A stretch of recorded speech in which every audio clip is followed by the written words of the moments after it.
계속해서 이제 이 공부도 이제 요한계시록까지 하면은 다 마치게 됩니다. 100번 이하로 끝낼 것 같습니다. 오늘은 89번인데 89번째 주제인데 히브리서 6장 4절부터 6절입니다. 이른바 이 구절은 성경에서 난해한 구절이라고 이렇게 오래전서부터 성경이 이렇게 기록된 이후부터 난해 구절로 이렇게 알려져 왔는데 지금까지도 이렇게 의견이 이렇게 나름대로 이렇게 분분합니다. 그래서 오늘 여러분들이 짧은 시간이지만 이 부분을 한번 살펴보기로 원합니다. 어떤 사람들이 주장하는 그 내용이 과연 맞는 것이냐? 우리가 이 내용을 다 정확하게 이해를 못하더라도 어떤 사람들이 주장하는 것은 성경적으로 맞지 않는 경우가 있기 때문에 그 부분을 살펴보기를 원합니다. 히브리서 6장 4절부터 6절까지 보면 한번 빛을 받고 하늘의 선물을 맛보고 성령님께 참여한 자가 되고 하나님의 선한 말씀과 오는 세상의 권능을 맛본 자들이 만일 떨어져 나가면, 이게 다른 말로 하면 배도하면이라고 같은 말이에요. 다시 그들을 새롭게 하여 회개에 이르게 함이 불가능하니 그들은 자기들을 위해 하나님의 아들을 새로이 십자가에 못 박아 드러내놓고 그분을 모욕하느니라. 그래서 왜 이 사람들은 다시 회개함이 불가능하냐? 예수님을 십자가에 다시 못 박는 그런 행동을 하는 것이고 또 그분을 모욕하는 것이기 때문에 이 히브리 기자는 이렇게 기록하고 있는데요. 이건 분명히 하나님께서 이 하나님의 영으로 감동을 주셔서 기록하게 하신 하나님 말씀입니다. 그래서 어떤 사람이 이렇게 주장하는 경우가 있습니다. 한 번 받은 구원은 이 말씀을 보니까 잃을 수 있다. 그래서 한 번 받은 구원은 절대 잊어버리지 않는다. 잃을 수 없다고 하는 구원의 안전 교리는 신뢰할 수 없는 것이다. 이 구절을 가지고 이렇게 주장하는 사람들이 있습니다. 이런 주장하는 사람들이 있는가 하면 또 이 구절을 가지고 여러 가지 다른 이렇게 주장을 하는 사람들이 있는데 그 부분을 오늘 좀 살펴보겠습니다. 이거 사실은 많이 좀 긴 시간이 필요한데 오늘 정해진 시간에만 이렇게 응축해서 살펴보겠습니다. 이 부분을 여러분들이 가지고 계신 자료를 참고하시려면 다음 주에 공부할 90번하고 이미 공부한 58번이 있어요. 58번은 뭐냐면 마태복음 5장 20절에 있는 너희가 서기관들과 바리새인들의 의를 능가하지 않으면 너희가 하나님의 왕국에 결코 들어가지 못하리라 라는 주님의 말씀이 있거든요. 이 부분을 여러분들이 그때 저와 함께 살펴본 게 있습니다. 그것을 한번 참고하시면 도움이 될 것입니다. 우리가 성경을 읽을 때 기본적으로 하나님께서 우리에게 이렇게 주신 약속에 이거는 뭐 지식이 많거나 머리가 또 좋거나 또 어른만 이해하는 그런 것이 아니고 누구든지 보편적으로 이해할 수 있는, 그래서 남녀노소 이 어린이나 어른이나 뭐 부한 자나 가난한 자나 병든 자나 건강한 자나 누구든지 쉽게 이렇게 이해할 수 있고 받아들일 수 있는 진리가 있어요. 그게 바로 하나님께서 우리를 이제 은혜로 구원해 주셨다는 거죠. 우리 힘으로는 우리가 스스로 구원 못 받으니까 하나님께서 이제 아들 예수 그리스도를 통해서 우리가 믿음을 가지면 다 구원을 받을 수 있다는 것, 은혜로 구원받는 것을 성경 전체로 이제 큰 진리로 알려주고 있는데요.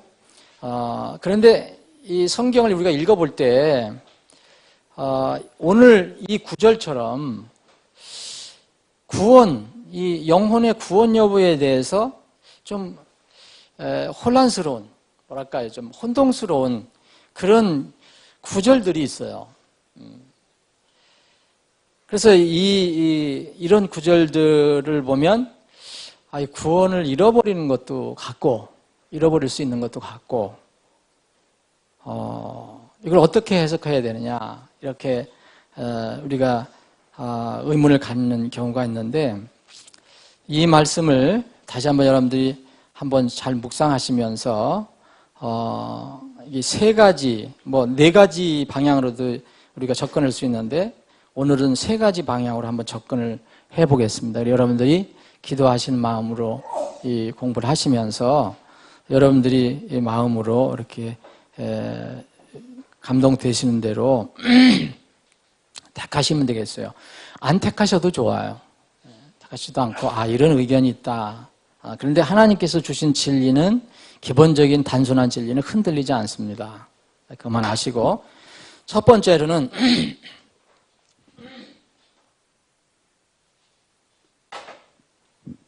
죄송합니다.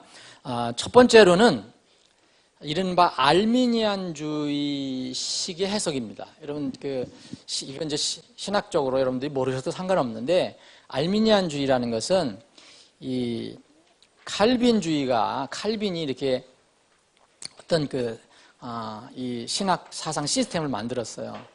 물론 칼빈이 다 완성을 하지 않았지만 그 후손들이 이렇게 했는데 후계자들이 그 다음에 칼빈의 이 사상 체계에 대해서 좀 도저히 납득이 안 된다.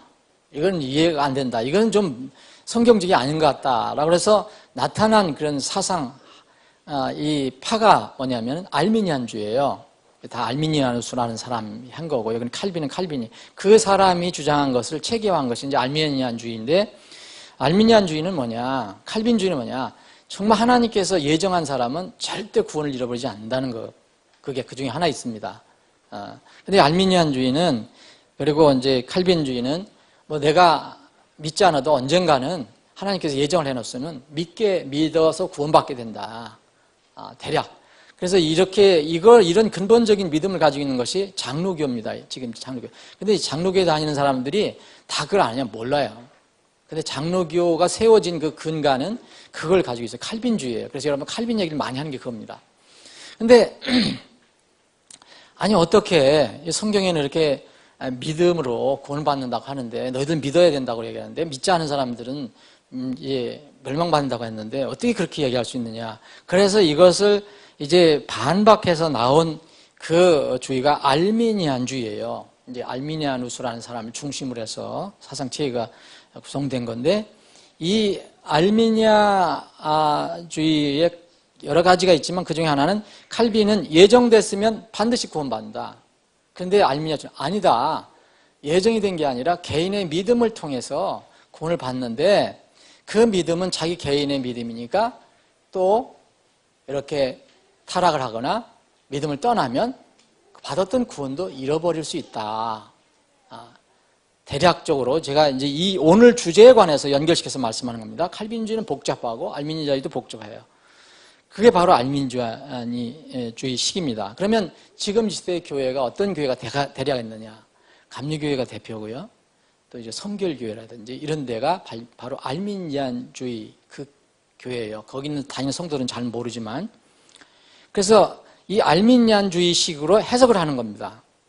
그래서 은혜로 이 사람들이 분명히 한번 빚을 받고 선물도 맛보고 성령께 참여한 자가 됐고 이런 사람이었지만 다시 심한 죄에 빠져서 구원을 잃어버린 사람들을 얘기하는 거다. 이렇게 해석을 하는 겁니다.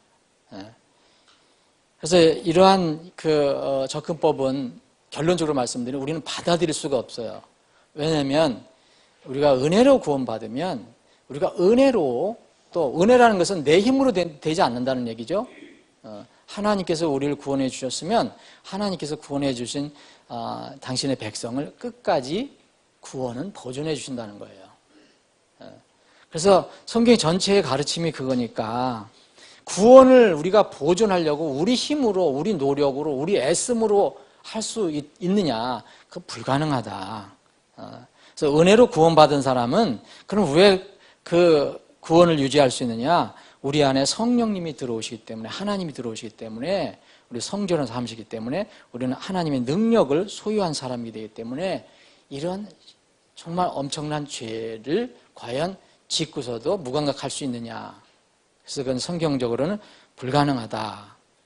그래서 로마서 11장 6절에 보면 하나님의 은혜하고 사람의 행위는 같이 갈 수가 없습니다. 은혜면 은혜고 행위는 행위예요. 행위로 구원받으면 행위로 구원받고 은혜로 구원받으면 은혜로 구원받는 겁니다. 그래서 첫 번째 알미니안주의 해석을 상당히 많이 합니다. 이런 게 이 사상 체계에 의해서 세워진 교회는 여러분들 감리교회라든지 성길교회라든지 이런 데서는 여러분들 구원을 잃어버린다는 얘기를 가끔가다 하는 게 그겁니다. 정말 저 사람 또 버림받았다라고 얘기할 수 있는 거예요. 근데 우리는 이거는 받아들일 수가 없다는 거죠. 우리는 은혜로 구원받았으면, 하나님 선물 받았으면 우리 힘으로 보존한 것이 아니다. 첫 번째는 이제 뭐 사실은 우리는 받아들일 수 없는 거예요. 두 번째는 자, 여기에 있는 사람이, 여기 제시된 사람들이 은혜로 구원받은 신자들에 관한 것이다. 이것은 정말 분명히 구원받은 사람들을 얘기하는 것이다. 근데 구원받은 사람들인데 구원의 이 지금 엄청난 말씀을 하시는 것은 구원을 상실에 관해서, 구원을 잃어버린다는 것에 관해서 말씀하는 것이 아니고 이 땅에서 구원받은 후에 이 지상에서 징계를 받는 거, 하나님부터 징계를 받는 거, 또 이 땅에서 이 삶이 끝나면 그리스도 앞에 설 때, 이제 다 우리가 이 땅의 삶이 끝나면 그리스도의 심판석에 서잖아요. 거기에서 받아야 할 보상을 다 잃어버리는 거에 관해서 이렇게 기록한 것이다라고 해석하는 것입니다. 이것은 이제 물론 칼빈주의를 믿는 사람들도 우리가 해석하는 방법이 좀 다르지만은 그 사람들은 이제 예정됐기 때문에, 한번 예정된 사람은 절대 구원을 잃어버리지 않는다라고 이야기하는 근간을 하는 거고, 이렇게 해석하는 경우는 이 배도하는 사람이 과연 믿음을 가지고 있다가 믿음에 떨어져 나가는 사람이 구원을 잃어버릴 수 있느냐. 그래서 구원은 절대로 잃어버릴 수 없기 때문에 이것은 보상이나 이 땅에서의 징계를 굉장히 무섭게 표현한 것이다 라고 이야기합니다. 그래서 이런 주장을, 이제 이런 접근법을 우리가 잘 살펴보면 여러분들 5장서부터 6장 계속 연결해서 읽어보면, 우리가 이제 6장을 지금 살펴보는 거 아니에요? 그런데 5장 말미서부터 뭐에 대해서 얘기하냐면 성장에 관해서 얘기해요. 자라남, 그리스도인의 자라남에 관해서 얘기해요.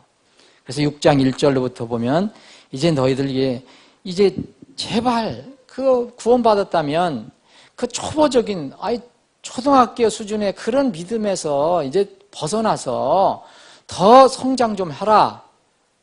그런 권면을 합니다. 그리고 나서 이제 이 4절, 6절 말씀이 무슨 말씀이 나와요. 그래서 이걸 근거로 해서 이거는 구원받은 사람의 성장에 관련된 이야기다. 그래서 이런 걸 보면은 그렇게 해석하는 것도 가능할 수 있다고 저는 생각합니다. 근데 저는 개인적으로 그렇게 해석하는데 어려움을 갖는 건 뭐냐면, 이것이 아니다, 기다라고 얘기하기 전에 어려움을 갖는 것은 뭐냐면, 이 주님께서 직접적으로 어떤 사람의 영적인 진위, 영적으로 저 사람이 정말 진정한 그리스도인이냐 아니냐, 정말 진정한 대언자냐 아닌 거짓 대언자냐, 진정한 생명이 있는 교사냐 생명이 없는 교사냐, 이걸 분별할 때 뭘로 하라고 그랬습니까? 예수님께서 직접 가르쳐 주신 것이, 우리는 하나님이 아니기 때문에 상대방의 영적인 상태를 100% 몰라요. 그건 하나님만 아시는 거예요. 예수님만. 그런데 우리에게 명령하신 것이 있어요. 이 거짓 신자들도 많고 거짓 대언자들도 많고 거짓 교사들이 많으니까 너희들이 그것을 분별하려면, 속지 않으려면 어떻게 해야 되느냐. 여러분 마태복음 여기 몇 구절 적어놨어요. 마태복음 7장이라든지 12장이라든지 누가복음 6장에 보면 뭘 보고 하냐면, 어떤 나무가 있다면 이 나무가 썩었느냐 아니면 좋은 나무냐를 알려면 그 열매를 보고 알아라 그랬어요. 예수님께서 주신 명령이에요. 그것은 이 진위, 가짜와 진짜를 분별할 수 있는 분별법, 판별법을 주님께서 알려주셨어요. 우리가 100%는 몰라도. 그래서 어떤 나무의 진위는 이 열매를 보고 알아라 이렇게 얘기했어요. 그 구절 여러분 쫙 살펴보시면 됩니다. 이런 것을 볼 때 예수님이 열매가 그렇다면 그 사람은 가짜로 알아라 이렇게 말씀하셨기 때문에 과연 이런 사람들이 이렇게 완전히 떨어져 나가서 정말 하나님의 아들을 다시 십자가에 못 박는 그런 행동을 하고 모욕을 하는 행동을 한다면 과연 이 사람이 구원받은 사람으로서 이제 상급만 잃어버리는 이 무서운 말씀을 하는 것인가, 그거에 대해서 이제 좀 어려운 게 있어요. 그리고 구원의 목적이 있어요. 성경에 보면 구원의 목적을 분명히 알려줬거든요. 구원의 목적은 뭡니까? 구원의 목적은 우리를 그냥 단순히 지옥에서 건져주시는 것만이 아니고 그건 부적인 거고, 우리를 왜 구원해 주셨냐면 하나님의 성품을 닮아가서 선한 일에 이 땅에서 철저히 준비되게 하려고 선한 일을 위해서 주님께서 택하신 거거든요. 그런데 구원을 이렇게 해주셨는데 전혀 그 구원의 목적, 기능이 안 나온다면 하나님이 실패했든지 사람이 실패했든지 둘 중에 하나예요. 그런데 하나님은 실패하실 수 있는 분이 아니잖아요. 그래서 그런 부분, 예수님께서 주신 영적 진위 분별법, 그리고 구원의 목적, 이것과 조화를 맞추기가 좀 어렵다. 그런 이 어려운 점이 있습니다. 이렇게 해석하는 것이. 근데 이렇게 해석하는 분들도 많아요. 이제 은혜를 강조하는 분들. 예를 들어서 유명한 그 에말 디안 같은 유명한 분인데 좋은 책도 많이 쓰고. 근데 이분은 이렇게 믿습니다. 자, 세 번째 접근법입니다.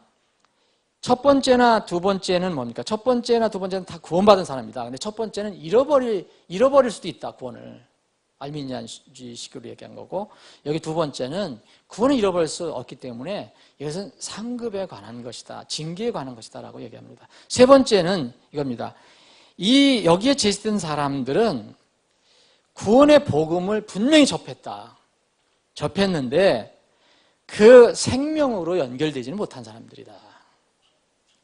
이 히브리서는 그 성경의 제목처럼 히브리인들이 수신자입니다. 그러니까 유대 율법을 가지고 있었던 사람들이 1차 수신자예요. 그러니까 히브리인들 중에서 구원받은 크리스찬 히브리인들이에요. 이 사람들이 1차 이 성경의 수신자입니다. 근데 여기 있는 사람들은, 이 히브리인들은 여기서 이제 히브리서를 읽어보면 히브리의 율법을 모르면 이해를 못해요. 왜냐하면 제사에 관련된 거, 예수님의 제사장으로 오신 문제, 그 이방인들은 이해하기 어려운 게 너무 많아요. 유대인들이 잘 알 수 있는 거예요. 율법을 가지고 있는 사람들이.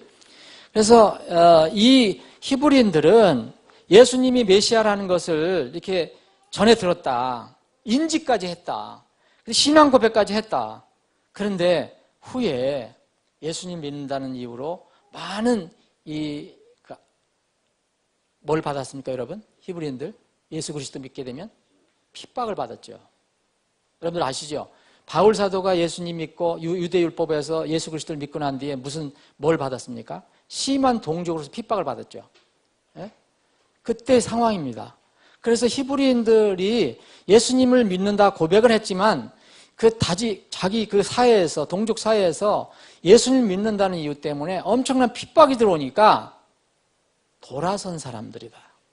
그걸 버리고 다시 예수님만 오직 유일한 길이다라는 것을 버리고 다시 옛날에 자기들의 유대 종교, 율법으로 돌아간 사람들을 말한다. 그럼 어떻게 됩니까, 여러분? 여기에 이 해석법에 의하면 이들이 어떻게 됐냐? 6절 보면 만일 떨어져 나가면 이랬거든요. 떨어져 나가면.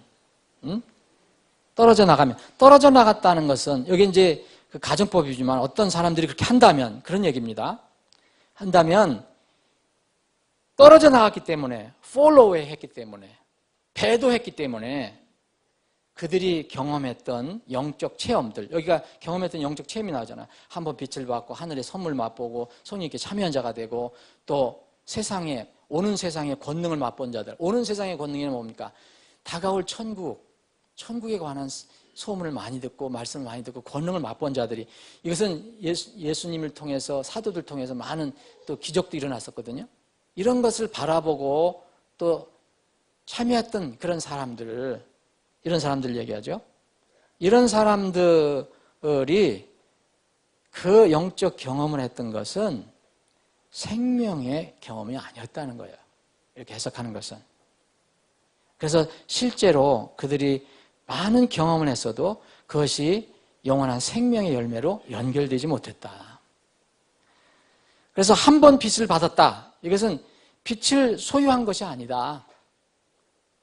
누구든지 복음을 듣는 사람들은 이 복음을 진정으로 받아들이든지 안 받아들이든지 이미 한 번 비춤을 받은 것이다. 예수님께서 오셔서 이 땅에 오신 것은 모든 사람들에게 복음을 전하신 것으로 기록을 하고 있습니다. 요한복음 1장에 보면 모든 사람에게 빛을 비친 거로 말씀하셨어요. 받아서 자기 것을 삼았느냐 안 삼았느냐 그건 다음 문제고요. 여기 그리고 또 하늘의 선물을 맛보았다. 맛을 보았다. 이게 많은 사람들이 하늘의 선물인 예수 그리스도를 인정합니다. 그런데 세상의 위대한 인물로도 인정하지만 자기 개인적으로 자기 개인의 유일한 제3의 구원자로 받아들이냐는 또 다른 문제다. 또 맛을 보는 것과 먹는다는 것은 다르다라고 여기서는 생각을 하는 겁니다. 이 세 번째 접근법은. 세 번째, 성령님의 동참자라고 그랬잖아요. 동참자. 성령님께 참여한 자가 되고 그랬어요. 그러면 이걸 어떻게 성령님에 참여한 자가 어떻게 베드로하고 떠날 수가 있느냐? 여러분 그 사도행전 2장에 보면 그 오순절 명절이 있잖아요. 유대인들에게. 근데 여기 있던 사람들이 상당수 놀라운 성령님의 역사를 봤어요. 성령님이 오시는 거, 또 그 거기에 성령님을 받은 사람들이 방언을 말하는 것, 또 놀라운 한 번도 배우지도 않았던 언어를 자기가 하나님께 주신 능력으로 다른 나라 말로 막 해서 거기 외국인들에게 복음을 전해잖아요. 예수님을 증거하잖아요. 이런 놀라운 일들을 체험했어요. 그런데 여러분 거기에 있었던 사람들이, 성령의 역사를 체험했던 사람들이, 바라봤던 사람들이 다 구원받았느냐? 아니죠. 그리고 거기에 보면 사도행전 2장에 보면 어떤 사람들은 성령님의 역사를 조롱했습니다. 저 사람들 대낮부터 술 먹고 술 취한 일, 술 취해서 저런 일을 한다 이런 얘기를 했어요. 그래서 이런 성령님의 참여한 자가 됐다는 것, 단순하게 이것만 하나 가지고 이제 꼭 구원받았다고 얘기할 수 없다. 역사를, 성령님의 역사를 보고 체험하는 사람일지라도 모두 성령님께서 직접 오셔서 성령님이 내주하시는 성전이 되는 것은 또 다른 문제다. 그래서 이 거듭나지 않은 사람도 여러분 성경에 보면 성령님의 능력으로 마귀를 쫓아낸 일이 있습니다. 그리고 놀라운 일도 할 수 있습니다. 마태복음 7장이 얘기하신 거예요. 분명히 불법인 자들에 거듭나지 않은 사람인데 그 예수님의 이름으로 놀라운 일도 했고요. 마귀도 쫓아내고. 근데 예수님이 거절하잖아요. 난 너희들 모른다. 그 네 번째 언급된 내용은 두 번째 언급된 내용과 비슷한데 하늘의 선한 말씀과 오는 세상의 권능을 맛본 자들이라 그랬어요. 아까도 말씀드렸지만 여러분 나사로가 죽었다가 살아나는 것을 본 사람도 있어요. 체험한 사람도 있어요. 많은 사람들이 놀랍게 예수님께서 능력으로 이렇게 고치거나 살리거나 병든 자를 치료하시거나 놀라운 일들을 바라보고 그 참여한 사람들이 있는데 여러분 그거 본 사람들, 거기에 있던 사람들이 다 구원받은 것은 아닙니다. 그래서 그런 이런 식으로 이렇게 해석을 하는 것이 바로 세 번째 접근법입니다. 이렇게 빛을 받고 분명히 빛을 접촉했는데 은혜를 맛본 뒤에 떨어져 나간 사람들은 진정한 생명은 없다. 없는 사람이다. 왜냐하면 그들은 열매가 나오지 않았기 때문이다. 그래서 여기 7절, 8절에 보면 이런 말씀이 있거든요. 이 사람들이 뭐냐? 자기 위에 자주 내리는 비를 흡수하여 땅을 가는 자들에게 합당한 채소를 내는 땅은 하나님께 복을 받으려니와 가시와 찔레를 내는 것은 버려지고 저주함에 가까워서 마지막에는 그것이 불살라지리라. 이 사람들이 나중에 이제 심판을 받게 되거든요. 그럼 이런 사람들이 정말 아무리 은혜를 강조한다 해도 구원받은 사람들이냐라고, 그렇게 우리가 해석할 수 없다. 그래서 이 사람들과 또 대비되는 것이 바로 8절 9절에 보면, 이어서 8절 9절, 9절 보면, 그러나 사랑하는 자들아. 여기 이제 8절까지 얘기하고 또 9절은 또 그러나 반대로 얘기하거든요. 사랑하는 자들아. 비록 우리가 이같이 말하지만 너에게는 더 좋은 것들과 구원에 동반되는 것들이 있음을 확신하노니. 그래서 너희들의 수고가 헛되지 않대야. 그래서 이 사람들하고 대비를 하고 있거든요. 그래서 이 더 좋은 것들이 뭐냐? 더 좋은 것들은 하늘의 본향을 생각하는 거다. 진정으로 거듭난 사람은 좀 어떤 고난이나 어떤 상황에 있어서도 결코 자기가 받은 그 생명의 믿음을 이 조금 어렵다고 버리지 않는다. 버릴 수가 없다. 한번 구원받은 사람들은. 그래서 이들이 받은 소망은 확실하고 튼튼하다. 이것을 근거로 해서 이렇게 접근법으로 나가는 겁니다. 근데 이 접근법에 이제 문제점이 하나 있다면 이겁니다. 그래서 빚을 받고 맛보고 참여했다는 것은 또 성경 어느 곳에 보면 또 구원받은 사람에게도 쓰여졌어요. 용어가. 그래서 여기는 이렇게 부정적으로 쓰여졌지만 어떤 경우는 이제 구원받은 사람에게도 쓰여졌어요. 자, 그러면 여러분들이 한번 이제 세 가지 제가 이렇게 접근법을 말씀드렸는데, 저는 두 가지 개인적으로 말씀드려요. 두 번째나 세 번째 우리가 가능한 접근법이라고 생각합니다. 두 번째는, 첫 번째는 불가능합니다. 우리 믿음으로는. 첫 번째는 구원을 잃어버릴 수 있다 이거죠. 구원을 잃어버린 게 아니고 이 세 번째 접근법으로 하면은 그 사람들이 구원받은 것처럼 보인 거죠. 그죠? 그건 처음부터 구원이 없었던 거예요. 근데 이제 두 번째는 분명히 구원받으면 구원을 잊어버리지 않으니까 상급과 보상, 그리고 이 땅에서 징계에 관련된 거다라고 이렇게 해석할 수 있어요. 근데 그렇게 해석하려고 그러니까 너무 그 용어가 너무 강한 거예요. 그렇죠? 어떻게 이렇게 예수님을 다시 못 받고 모욕을 하고 그리고 불살라지고 저주에 이르고 이런 것들을 우리가 참 받아들이기가 좀 어렵고요. 이 저는 세 번째 접근법을 개인적으로 생각하는데 여러분들이 두 번째 접근법을 가져도 상관없고요. 세 번째를 조금 더 생각하는데 세 번째는 아까 얘기한 그 부분에 이렇게 빚을 받고 맛보고 참여한 자는 때로는 어느 곳에서는 이렇게 구원받은 사람에게도 동일하게 사용됐다. 그럼 저는 이제 이거를 또 보완하려면 어떻게 생각하냐. 여러분 성경에서 믿어야 구원받는 거 아시죠 여러분? 믿음으로만 구원을 받습니다. 근데 요한복음 8장에 보면 예수를 믿은 사람이 마귀의 자식으로 드러나는 경우가 나와요. 요한복음 8장 여러분들 아시죠? 예수를 믿은 유대인들이 나중에 그 유대인들에게 예수님께서 이 마귀의 자식들아 그래요. 그래서 성경에서는 정말 진정으로 믿고 뭐 이런 것을 체험한다면은 구원을 받는 것은 분명한데 이 마음의 문제라는 거예요. 저는. 그래서 유다가 대표적인 사람이에요. 이 만약 3번의 접근법이 맞는다면 3번의 접근법의 가장 대표적인 인물은 누구겠어요, 여러분? 가룟 유다입니다. 가룟 유다는 모든 것을 다 체험했어요. 예수님과 3년 반 동안 다니면서 정말 이런 거 다 체험했어요. 그런데 그는 나중에 결국 사람들은 몰랐지만 마지막에는 거짓 신자로 드러났죠. 또 만약 두 번째 접근법을 우리가 생각한다면 이 두 번째 접근법의 가장 어떤 대표적인 인물이 누굴까? 구약의 롯입니다. 롯은 분명히 구원을 받은 사람이라고 성경이 그 계시를 하고 있습니다. 그러니까 그건 뭐 우리가 흔들 수 없어요. 그런데 롯은 어디가 살았습니까? 소돔과 고모라가 살았어요.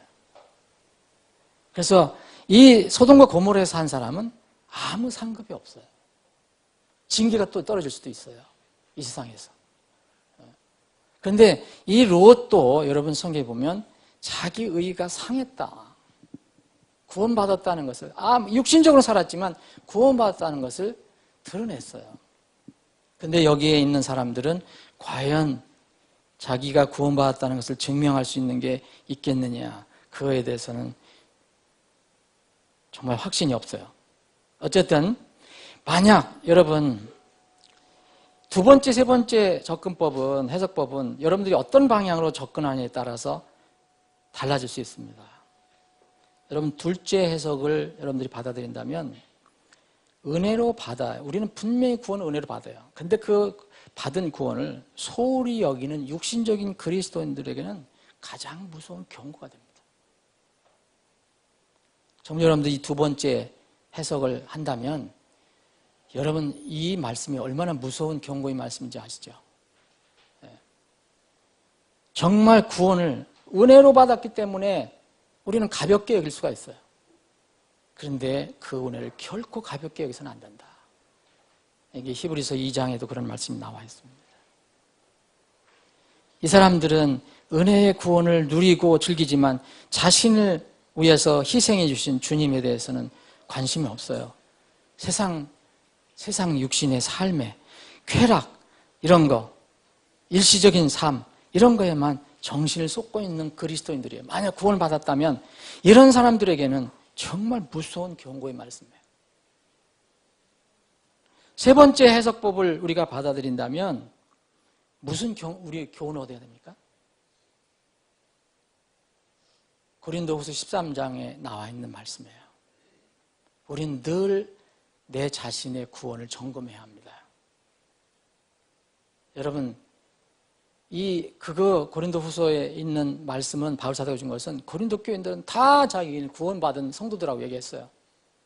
그런데 바울 사도가 볼 때는 그 행동을 보면, 그 열매를 보면 도저히 자기가 그렇게 믿을 수 없는 그런 행동들이 나왔기 때문에 너희 안에 예수님 살아계시냐 구원을 점검하라고 얘기합니다.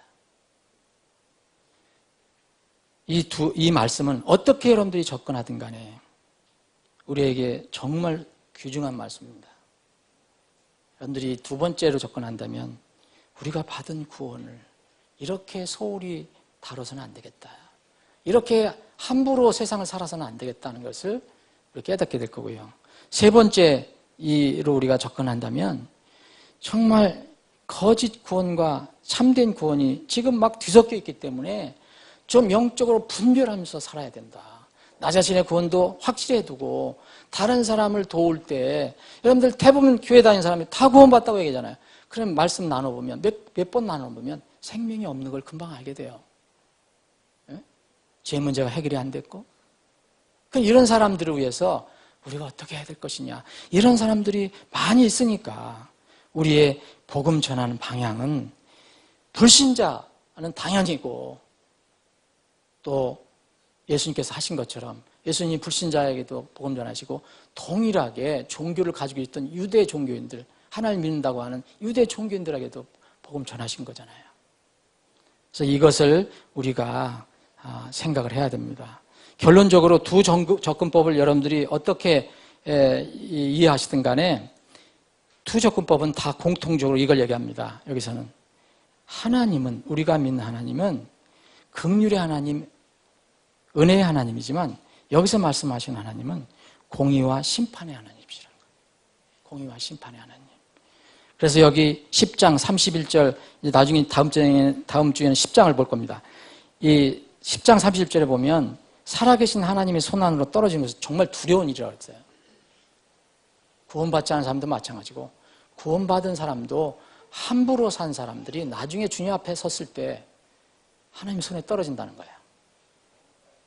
그리고 히브리서 12장 29절에 보면 하나님은, 우리의 하나님은 소멸시키시는 불이라고 그랬어요.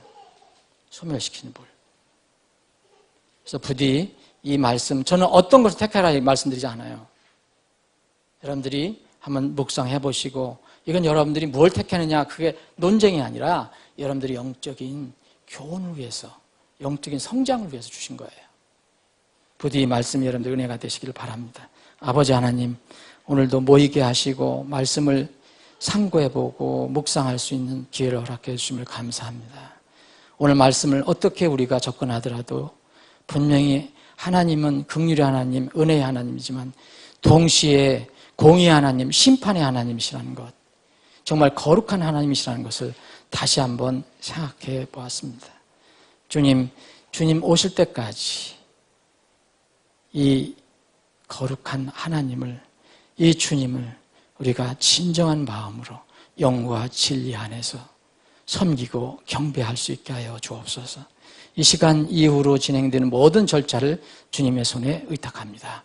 주님 영광 받아 주옵시고 우리에게는 기쁨과 은혜의 시간이 되게 하여 주옵소서. 거룩하신 예수님의 이름으로 기도합니다. 아멘.